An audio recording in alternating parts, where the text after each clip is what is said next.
pero lo otro es soltar lo tuyo. ¿Saben que no he visto todavía? Un pueblo postrado.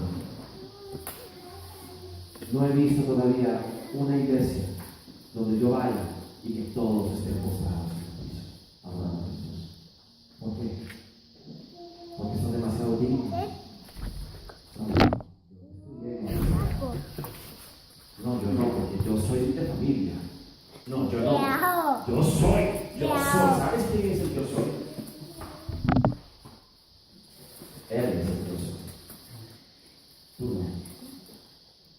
Y una vez yo escuché con mis oídos una niña que 2 brujas habían pactado para matarla. Y cuando yo estoy echando fuera el demonio me dice: 20.000 años desde que yo soy maldito. Escucha esta palabra. 20.000 años desde que yo soy. Hasta los demonios dicen yo soy, porque quieren usurpar el nombre de Dios. Tú no eres nada. Humíllate ante Dios. No soy nadie, solo soy un siervo. Y entonces el Señor te va a exaltar. Déjalo tú. Deja el rencor. Deja el resentimiento. Si tú ofendes a tu hermano te ofendió, como dice la palabra. Si tú tienes algo contra tu hermano, o tu hermano tiene algo contra ti, antes de traer la ofrenda, deja ahí la ofrenda, corre, pídele perdón y después regresa y da ofrenda. Porque Dios no va a recibir vana ofrenda de necios. Porque ayer le dije que el camino a Jesús era por medio de tu prójimo. ¿Cómo puedes amar a Dios que no puedes ver si no puedes amar a tu prójimo? No te engañes. Ese enemigo que te debe engañar, esa persona a la cual le guarda rencor, ve y perdona. Ve y pide perdón. Suéltate, porque si no vas para el infierno. Si tú no perdonas al que te hizo daño, tú vas para el infierno, no él. Muy bien. Les dejé una tarea, asumo que no la hicieron porque nunca la hacen. Le dije que leyeran Proverbios y que fueran subrayando o circulando donde encontraran la palabra justo o justicia. ¿Quién me puede decir que es esta tarea? Nadie. Yo sé, así se hace. El tema de la justicia es tan complejo, es tan escurridizo, que la gente no quiere tomarlo en serio. Tienen todavía la esperanza de que yo esté entrado. Y yo tengo aquí como 100 versículos que podía haber, pero no lo van a entender. ¿Saben por qué no lo van a entender? Porque genuinamente quieren agarrarse del barniz de Cristo. Quieren preservar esa reliquia de lo que les enseñaron, no lo quieren soltar. Porque es algo nuevo. No sé si a ustedes les ha pasado que ustedes tienen esa cobijita vieja o esa camiseta y ya está toda gastada, pero es tan rica cuando la ponen. No sé si ustedes tienen algo así en su casa. Mi mamá tenía un dicho: botá esa camisa que estás trayendo la pobreza. ¿A qué le dijeron eso? Nosotros siempre tenemos algo que es una reliquia que no queremos soltar. Nos da pesar botar esa camiseta que ya está toda gastada, pero es nuestra camiseta favorita. ¿Sí o no? Eso es lo que tú tienes ahorita. Tienes tu teología favorita y no quieres soltarla para agarrarte de algo nuevo. Así que yo te voy a dar otra oportunidad. Por favor, ven a Proverbios. Y es más, te voy a ayudar. Proverbios 1, vamos.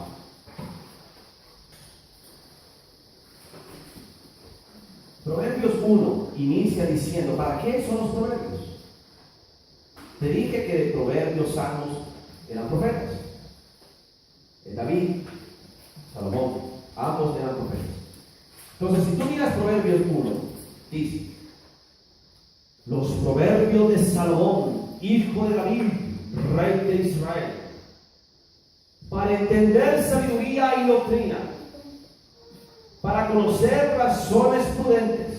Versículo 3. Para recibir el consejo de prudencia, justicia, juicio y equidad. Los proverbios te enseñan la justicia, el juicio y la equidad, que son sinónimos. Para dar sagacidad a los simples y a los jóvenes inteligencia y cordura. Oirá el sabio y aumentará el saber, y el entendido adquirirá consejo. Para entender proverbio y declaración, palabras de sabios y sus dichos profundos. El principio de la sabiduría es el temor del Señor. Los insensatos desprecian la sabiduría y la enseñanza. Y mi pregunta para ti es, ¿quién aquí es insensato? Levanta la mano si tú admites ser un insensato. Yo creo que sí lo eres, porque desechaste la sabiduría que te di ayer. Lo vas a seguir haciendo hoy. Aquí dice: los insensatos desprecian la sabiduría y la enseñanza. Yo quiero que tú no deseches la sabiduría y la enseñanza. Quiero que la tomes. ¿Tienes una Biblia en tu casa? Habla. Hoy y mañana. Y si no tienes tiempo hoy, llévala a tu trabajo. Y en cualquier momento libre, lee los recuerdos. Pero lee los proverbios. Y subráyame o circúlame cada vez que encuentres la palabra justo o justicia. Porque donde encuentres justo o justicia, esa promesa es para ti, si te conviertes en justo. Ayer quedó establecido de que la justicia no se hace en nosotros, se hace en el propio. Ayer quedó claro que la justicia es la voluntad de Dios, el camino de Dios, la ley de Dios. Amén. Fue una introducción bien interesante, pero fui bien suave con ustedes. Cuando yo predico frente a líderes, les doy duro. Ayer les di suave. Yo tengo dos opciones: o continúo con la introducción o me voy 2 horas hasta 12. ¿Qué quieres hacer? ¿Quieres entender la justicia un poco más? ¿O prefieres que entre 2 horas al sacerdocio y te explique de dónde surgió? Porque si no leíste el proverbio, pareciera que no estás convencido de lo que te enseñé ayer y necesitas que te siga dando la introducción. Así que vamos a hacer un voto. Voy a dejar que la gente que vino hoy, que es la mitad de la que vino ayer, tome la decisión. Levanten la mano los que sienten que necesitan más introducción. Levanten la mano los que quieren que avancemos y entremos al sacerdocio. Pues ganaron los que necesitan introducción. Gloria a Dios. Muy bien, entonces empecemos. ¿Listo? Vamos a tratar de correr. Quiero que lean conmigo Oseas 8:12. Vamos a los correos.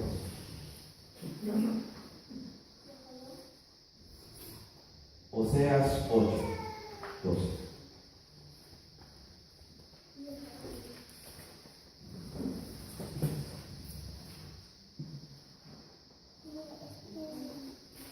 Dice: ¿recuerdan que él dice: les escribí las grandezas de mi ley y les fueron tenidas por cosa extraña? Dice el versículo 13: en los sacrificios de mis ofrendas sacrificaron carne y comieron. No lo quiso el Señor. Ahora se acordará de su iniquidad y castigará su pecado. Ellos volverán a Egipto. Aquí está el más importante concepto que vas a necesitar para entender lo que te ha sucedido a ti y al mundo entero. Dime algo: ¿Israel cuando salió de Egipto volvió a Egipto? No, nunca volvieron a Egipto. Entonces, ¿qué está diciendo Oseas? Resulta ser, hermanos, que la palabra Egipto nunca fue Egipto. La palabra Egipto antes era Misraim. Así estaba escrito en los libros antiguos. Pero, si tú lees la original en el hebreo, dice Misraim. Pero cuando la tradujeron los romanos, los curas católicos, los monjes que se decían ser los lingüistas, pusieron Egipto, porque fue Roma la que le puso el nombre Egipto. ¿Y de qué viene el Egipto? Viene del romano y del griego en realidad, que significa esclavitud. Viene de esclavitud. Egipto significa esclavitud. Por eso le llaman Egipto. Tú no sabías eso. Tú creías que se llamaba así el país. El país se llama Mizraim, no Egipto. Pero a partir de Roma, el Imperio Romano, ellos le llaman Egipto, y entonces en tu Biblia le ponen Egipto. Pero, ¿qué significa Egipto, hermano? La esclavitud. Vámonos a Gálatas. Pedro dijo que Pablo hablaba cosas difíciles de entender, que para los indoctos era muy difícil que entendieran. Tú eres un indocto, porque tú no sabes la cultura de los hebreos. Gálatas 4, perdón. Mira esto. Dice, versículo 21. Decidme, los que queréis estar bajo la ley. Ahora, no sé si te ha pasado que en tu iglesia te quieren hablar de la ley y te meten la ley. Y hay dos extremos. El primer extremo es la ley. El otro extremo es la gracia. Uno o el otro te ha tocado. Las evangélicas, las protestantes, por lo general, todo el tiempo están hablando de la gracia. Hermano Fausto, yo soy salvo por gracia, no por obras. ¿Quién ha escuchado eso? ¿Sabes cuál es el problema? Que esta gente, los indoctos, que no han leído toda la Biblia, escucharon un sermón, les gustó y se quedaron con lo que dijeron en ese sermón, sin haber ido ellos a estudiar el libro de la vida. ¿Qué sucedió? Sucede que hoy en día los teólogos y los que se hacen llamar cristianos, creyentes, confunden las obras de la ley con las obras de la fe. Son dos cosas distintas. Y Pablo quiso tratar de explicárselo y la gente no lo entendía, porque hubo dos pactos. El primer pacto era perfecto, el segundo era imperfecto. Te voy a dar un ejemplo. Si tú has sido un hombre que se ha divorciado, la vas a entender. Cuando tú te casas con tu esposa, tú no tienes que acordar horas de visitas para ver a tus hijos, ¿verdad que no? Son tus hijos, los ves cuando quieras. Pero apenas tú violas el mandamiento del matrimonio de ser fiel, tu mujer te mete un abogado y tiene que entrar un abogado mediador y divide los bienes y empieza a negociar días de visitas y horas de visitas para que veas a tus hijos. Dime algo, cuando tú te casaste, ¿pensaste en eso? Cuando tú te casaste, estabas en el altar y el padre o el predicador que los está casando alguna vez te dijo, y entonces cuando se divorcien, ¿cómo van a quedar con los hijos? Nada que ver, ¿verdad? El pacto perfecto del matrimonio asume de que tú vas a serle fiel a tu esposa. Asume de que ella te va a ser fiel a ti. Por tanto, no es necesario poner condiciones.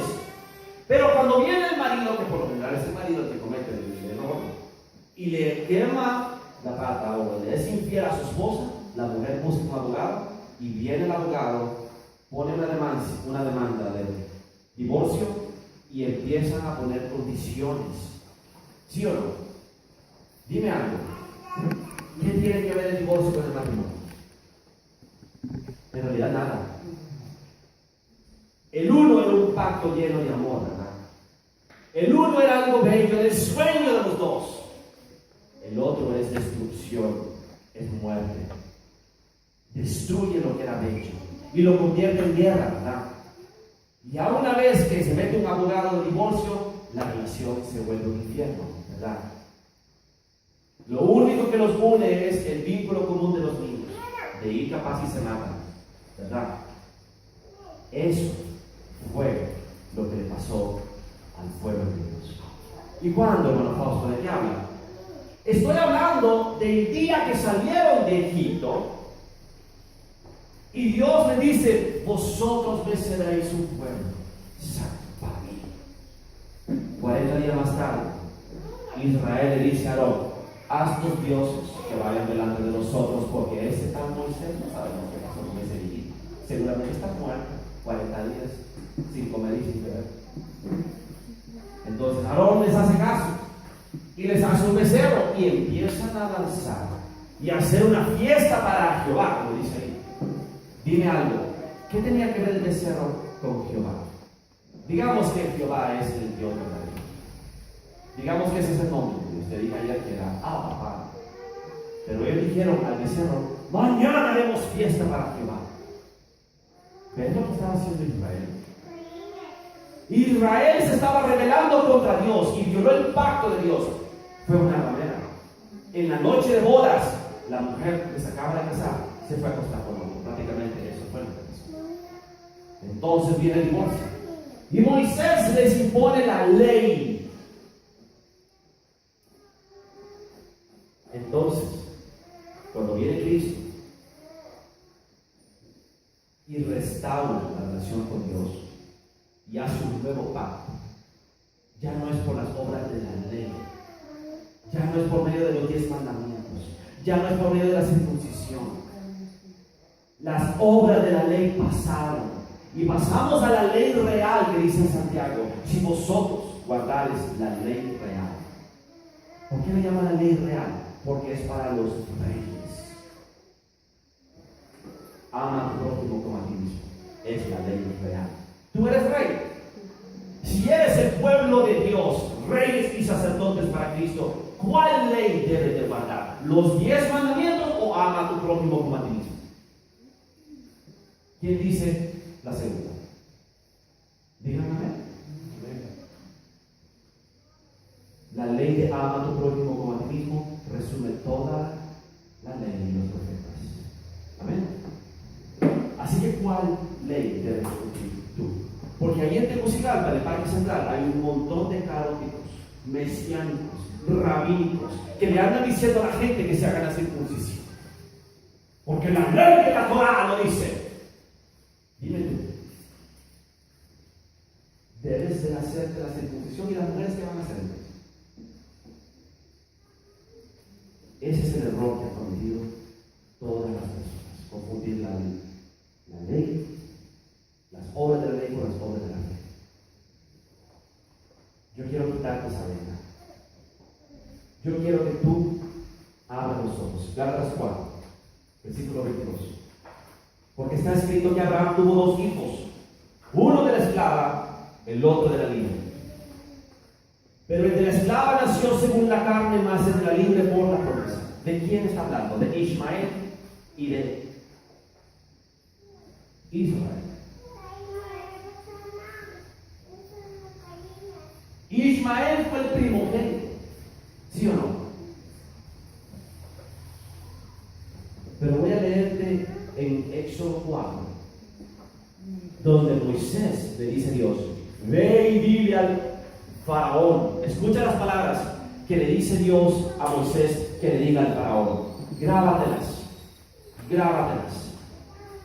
Estas son las palabras que le dirás a faraón: Israel es mi primogénito. Y entonces Moisés le dice esto al faraón, y el faraón no sabe de qué está hablando Moisés. ¿Por qué Dios diría Israel es mi primogénito? Porque está hablando de este pacto. Ismael es el primogénito, pero Dios no consideró a Ismael el primogénito, porque le dijo a Abraham: no te heredará este, sino que por Jacob vendrá tu descendencia. Entonces tú tienes que entender que hay personas que dicen que son hijos de la promesa y no lo son. Aunque hayan nacido primero, los hijos de la promesa son los que nacen del Espíritu. Y aquí dice Pablo: pero el de la esclava nació según la carne. ¿Por qué? Porque se le ocurrió a la esposa de Abraham darle a Agar. Escucha con atención. Si tú lees Génesis, a Abraham Dios le prometió un hijo, pero el hijo no era la promesa. La gente cree que el hijo era la promesa. No, por medio de tu Hijo vendrá la promesa. No es de que el Hijo era la promesa. Ahora, miren con mucha atención. Cuando Abraham está viejito y su esposa se desespera, ¿qué se le ocurre a la esposa? Darle a su trabajadora, al esclavo. Dame un hijo con ella. Y él le da luz. Escucha las palabras de esta mujer. Dame un hijo con mi esclava. Pero cuando nace el hijo, ¿qué dice ella? No lo quiero ver. Quítalo. Cambia de parecer. Así actúa la carne. Por eso la gente tiene doble ánimo. Porque la gente no sabe lo que se mete. La gente cree que puede venir a Cristo en la carne. Y Pablo dice, no lo conocemos, aunque lo conocimos en la carne, ya no lo conocemos así. Porque al menos que tú conozcas en el Espíritu de Jesús, vas a ser igual de inconstante. Hoy quieres al Hijo de Dios, mañana no lo quieres. Hoy quieres ser bendecido, prosperado y en victoria, mañana quieres otra cosa. Hoy quieres venir a Cristo, mañana quieres ir al abismo. Y estás jugando entre dos opiniones. ¿Sí o no? Eso lo hace todo el mundo. Mira lo que dice después. La cual es una alegoría, versículo 24. ¿Qué es la alegoría? Que el de la esclava nació según la carne, mas el de la libre por la promesa. Pues estas mujeres son los dos pactos. El uno proviene del monte Sinaí, en Arabia, el cual da hijos para esclavitud. Esta es Agar. Porque Agar es el monte Sinaí en Arabia y corresponde a la Jerusalén actual, pues esta, junto con sus hijos, está en esclavitud. Escucha con atención lo que se está diciendo Pablo. Cuando en Osea dice volverán a Egipto, significa que dice que el pueblo de Israel volverá a la esclavitud. Y aquí te está diciendo Pablo, los de hijos de la carne son los esclavos. Nunca se mantuvieron libres, volvieron a la esclavitud. ¿A qué esclavitud?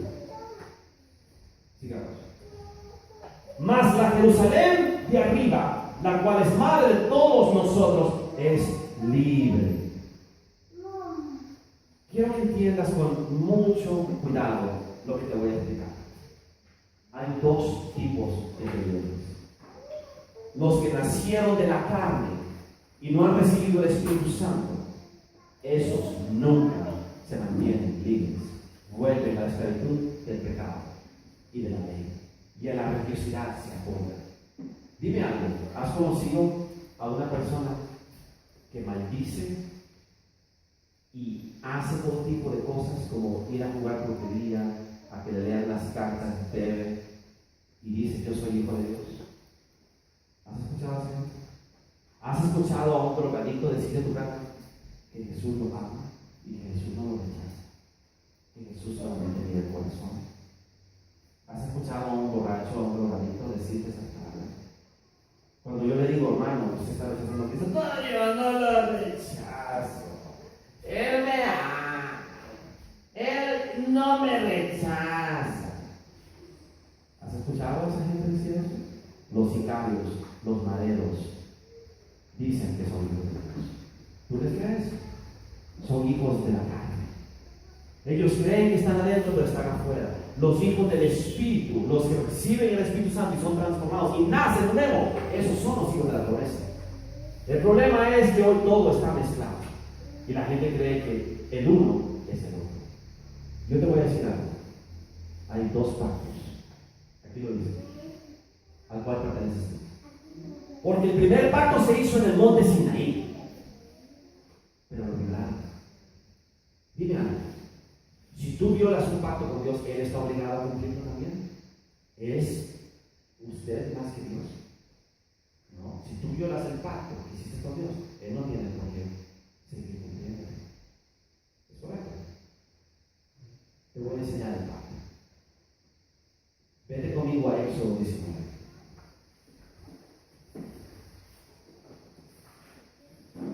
Este es el pacto original. Aquí empieza todo. El Empezó en Génesis, pero 430 años más tarde, Dios establece el pacto y lo ratifica con Moisés. Aquí empieza todo. Acaban de salir de Egipto. Y dice, en el mes tercero de la salida de los hijos de Israel de la tierra de Egipto, en el mismo día llegaron al desierto de Sinaí. Habían salido de Refidim y llegaron al desierto de Sinaí y acamparon en el desierto, y acampó a Israel delante del monte Sinaí en Arabia. Está hablando de lo mismo, Pablo, en Gálatas 4. Y Moisés subió a Dios, y el Señor lo llamó desde el monte diciendo: así dirás a la casa de Jacob y anunciarás a los hijos de Israel: vosotros visteis lo que hice a los egipcios, y cómo os tomé sobre las alas de águila, y os he traído a mí. ¿A dónde? Al monte Sinaí, a hacer el pacto. Ahora pues, si dieres oído a mi voz. La fe viene de oír y de oír de la palabra de Dios. Este pacto requiere fe. Si oyeres mi voz, ese es el pacto, y guardares mi pacto, eso es obediencia. O sea que es fe y obediencia. Esas son las dos cosas que requiere Dios de Israel. ¿Qué dice después? Vosotros seréis mi especial tesoro sobre todos los pueblos. Y vosotros me seréis, versículo 6, un reino de sacerdotes. O sea, reyes y sacerdotes. Ese es el pacto. ¿Qué demanda Dios de ti? Obediencia, fe, no obra de la ley. Por eso en Osea dice: volvieron a Egipto, porque se mantuvieron esclavos de la ley. O sea, que ellos se divorciaron de Dios, y Dios les impuso una ley. Y esa ley es como una muleta. Digamos que al hermano sufre un accidente y se parte el fémur en 4 pedazos, y le toca andar con clavos y con muleta. Y después viene un hombre de Dios y lo saca. En el nombre de Jesús se sana. Huesos, alíñense, suéltense. Y le dice: hermano, quítese esa muleta, usted puede caminar. Y efectivamente empieza a brincar hasta que empieza a bailar. Y después, cuando él se va, agarra la muleta y puede creer. Qué ridículo sería, ¿no? Si ya está sano, hermano. No, pero es que me gusta la muleta. Eso es lo que sucede cuando Jesús viene, te restaura, y tú sigues agarrado de la ley, sigues agarrado de la muleta. Y eso te lo voy a enseñar en Gálatas 3. Pero espera, ya te voy a mostrar. Pablo lo odiaron porque Pablo vino a mostrarles que el sacerdocio había sido exterminado, abolido, y que un nuevo sacerdocio no era un nuevo, era el original sacerdocio. Este es el original sacerdocio. Vosotros me seréis un reino de sacerdotes. ¿Qué sucedió después? El pueblo pecó. Pero sigamos. Y vosotros me seréis un reino de sacerdotes y gente santa, o sea, un pueblo santo. Estas son las palabras que dirás a los hijos de Israel. Y dice el pueblo en el versículo 8, dice: y todo el pueblo respondió a una, o sea, de una sola voz. Dijeron: todo lo que el Señor ha dicho, eso haremos. Y Moisés le refirió estas palabras al Señor. Muy bien, vámonos ahora a Éxodo 24.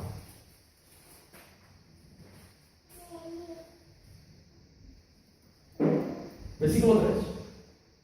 Dios le dice a Moisés: solo tú vas a acercarte a mí. Éxodo 24, versículo 3. Y Moisés vino y le contó al pueblo todas las palabras que el Señor había dicho y todas las leyes. Ahora dime algo. Si los 10 mandamientos no fueron dados hasta Éxodo 32, ¿qué mandamientos son estos? ¿Entendiste? El incidente del becerro de oro, donde Moisés baja con las 2 piedras y los ve fornicando con el becerro de oro, para que haga orgía y rompe las tablas, es hasta Éxodo 32. ¿Qué está sucediendo en Éxodo 24? Léelo otra vez. Léelo otra vez y observa lo que no te dijeron en tu iglesia, ni en tu curso de escuela dominical, ni en tu curso de teología. Aquí hay otra ley. ¿Qué ley es esta? Escucha con atención. Dice: y Moisés escribió todas las palabras del Señor. Versículo 3. Y Moisés vino y contó al pueblo todas las palabras del Señor y todas las leyes. Y todo el pueblo respondió a una. Otra vez, ¿qué respondieron? Haremos todas las cosas que el Señor nos habla. No eran los 10 mandamientos. ¿Qué cosas son esas? Muy bien. Sigue leyendo, versículo 4. Y Moisés escribió todas las palabras del Señor, y levantándose de mañana edificó un altar al pie del monte, y 12 columnas según las 12 tribus de Israel. Y envió jóvenes de los hijos de Israel, los cuales ofrecieron holocaustos y becerros como sacrificios de paz a Dios. Y Moisés tomó la mitad de la sangre y la puso en tazones, y esparció la otra mitad de la sangre sobre el altar. Y tomó el libro de ¿qué? ¿Qué dice ahí? ¿Qué dice ahí? Libro del pacto. ¿Qué es eso? ¿Habías oído hablar del libro del pacto? Ese es el que va dentro del arca del pacto. Sí has oído hablar del arca del pacto, ¿verdad? Pero te dijeron que en el arca del pacto iban los 10 mandamientos, ¿verdad? Pero no te dijeron que también iban el libro del pacto, ¿verdad? ¿Vas entendiendo por qué la gente no entiende la Biblia? Porque lo leen en orden cronológico, y no es en orden cronológico. El idioma del Espíritu no tiene orden cronológico. Tienes que saber leer la Biblia. Entonces, en ese momento, Moisés le dice: el Señor les ha dicho esto y esto y esto. Y el pueblo dice: todo lo que el Señor ha dicho lo haremos. Entonces Moisés le escribe un libro del pacto. Y ese libro del pacto tiene una ley distinta a los 10 mandamientos. Entonces, escucha bien. Y tomó el libro del pacto y lo leyó a oídos del pueblo. Después de que le relató el pacto, lo escribió en un libro y se lo leyó. Para que conste que ustedes se comprometen a cumplir esto. Entonces, ¿qué sucede después? Y lo leyó a oídos del pueblo, el cual dijo: haremos todas las cosas que el Señor ha dicho y obedeceremos. Entonces Moisés tomó la sangre y roció sobre el pueblo la sangre, y dijo: he aquí la sangre del pacto. ¿Quién dijo eso en la segunda cena?